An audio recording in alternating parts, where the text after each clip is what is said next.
واهلا وسهلا بيكم مره تانية في فيديو جديد. وزي ما احنا متفقين مع بعض، الامتحان بيعدي بننساه ومرحله وعدت ونركز في اللي بعديه. فانت ان شاء الله هيبقى عندك يوم الاحد امتحان انجليزي. هتتجهز للامتحان ازاي؟ مبدئيا كده احنا في الكلمات والقواعد. بص، هو انا كقاعده عامه شايف الانجليزي مراجعته بالحل، حل كتير عن ليه بقى؟ لانك لما هتحل هتبدا تكتشف نقاط الضعف اللي عندك. طب انت واحد نفسك تراجع الكلمات، انا شايف ان انت عشان تراجعها بسرعه في اسرع وقت ممكن تقرا الكي ووردز اللي بتكون موجوده في بدايه كل وحده او في بدايه كل درس، عشان تبقى جمعت اهم الكلمات. وزي ما احنا عارفين يبقى في كلمات صعبه احنا عارفين اصلا اللي احنا بننساها، فدي ممكن عادي تبقى تمر عليها. وانا شايف طريقه اسهل، اللي انت كده كده لو انت بتحل من كتاب زي المعاصر او اي كتاب معاك، فانت لما بتحل الكلمات بتغلط في الاسئله او في الكلمات الصعبه، وروح بص على الغلطات بتاعتك عشان هي دي اللي هتعرف منها نقاط الضعف بتاعتك. مش مطلوب طبعا منك تحفظ ورقه وقلم، انت مفروض منك بس اللي انت تراجع المعلومات مراجعه سريعه.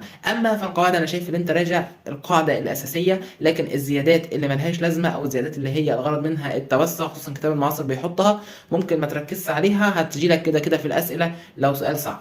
مبدئيا هو ان شاء الله امتحان الانجليزي بيكون من اسهل الامتحانات اللي هتعدي عليك في ثانويه عامه، ودايما بيبقى الكلمات جايبها سهله، والقواعد بيبقى السؤال اللي هو شايف ان هو كويس فيه ان هو جاب لك حاجه تراكميه نقطه او نقطتين، فمش هتفرق. نصيحتي ليك بقى في القطعه ان انت ان شاء الله لما تيجي تحل القطعه اقرا الاسئله الاول، بعد كده اطلع اقرا القطعه. ليه بقى؟ لان انت لما هتقرا الاسئله في احيانا سؤال بيوضح لك جزئيه في القطعه انت ما كنتش بتبقى فاهمها، فانت لما بتطلع فوق هتلاقي ان الفهم بقى افضل. مش لازم تبقى فاهم كل كلمه في القطعه، اهم حاجه تكون فاهم المفهوم العام.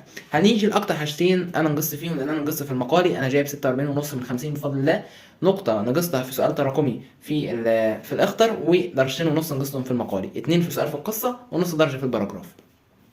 للاسف انا الباراجراف لما جيت اكتب، انا كنت بكتب على مدار السنه، فاكتشفت ان انا مش عارف اكتب حاجه خالص في اللجنه، توترت شويه واكتشفت ايه ده، مش عارف اكتب اي كلمه. فرحت عملت حاجه هو اوعى تعملها الا لو ما عرفتش تكتب، يعني انت لو عرفت تكتب على طول اكتب، لكن دي اللي مش عارف يكتب خالص. رحت كتبت الصراحه موضوع الباراجراف كانه موضوع تعبير عادي، وبعد كده ترجمته. لما تترجم للمره الاولى عمره ما هيكون كويس، لكن انت بتبني اساس تقدر يبقى ليك مرجع لما تيجي تكتب المره الثالثه اللي هتبقى النهائيه، وبعدها هتلاقي معاك اللي هو طلع ان شاء الله باراجراف كويس. وطبعا اكتب براحتك في ورقه الاسئله وانقل في الاجابه الكويس.